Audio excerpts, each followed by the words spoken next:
सोचा है कि भगवान विष्णु जो सबसे दयालु, सबसे शांत हैं, पर क्यों हर युग में अपनी प्रिय से अलग हो जाते हैं?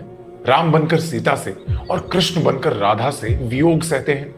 ये कोई युगों पुरानी लीला नहीं थी, ये एक श्राप था। एक श्राप जो ऋषि भृगु ने दिया था। एक समय था जब देवता और असुर दोनों में भयंकर युद्ध छिड़ा था। उस युद्ध में असुरों की हार हो गई और वे जीवित बचने के लिए भागकर ऋषि भृगु के आश्रम पहुंच गए। आश्रम के अंदर उनकी पत्नी काव्या थी, कोमल हृदय और दया से भरी हुई। उसने असुरों को देखा और कहा, यहां तुम्हें कोई हानि नहीं होगी, ये ऋषि का आश्रम है।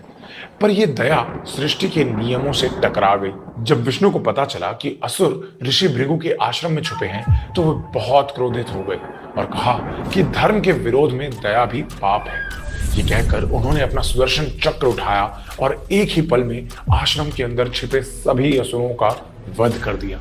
लेकिन उस चक्र ने ऋषि भृगु की पत्नी को भी नहीं बख्शा। वो असुरों के सामने खड़ी थी और एक क्षण में उनका सिर तन से अलग हो गया। जब भृगु लौट कर आए तो उन्होंने अपनी पत्नी का कटा हुआ शरीर देखा।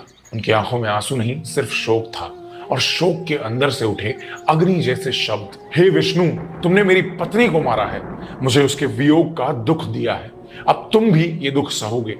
तुम्हें भी पृथ्वी पर मनुष्य के रूप में जन्म लेना होगा और अपनी पत्नी के वियोग का दर्द सहना होगा। और उसी श्राप के बाद हर युग में विष्णु ने अवतार लिया और हर बार अपनी प्रिय से अलग हो गए। भगवान राम ने मां सीता को खो दिया, कृष्ण ने राधा को खो दिया, और हर बार विष्णु ने वही व्यथा झेली जो एक समय ऋषि भृगु ने झेली थी। क्या यह श्राप था या कर्मों का न्याय? क्या देवता भी अपने कर्मों से परे हैं? ये राज शायद भगवान विष्णु ही जानते हैं।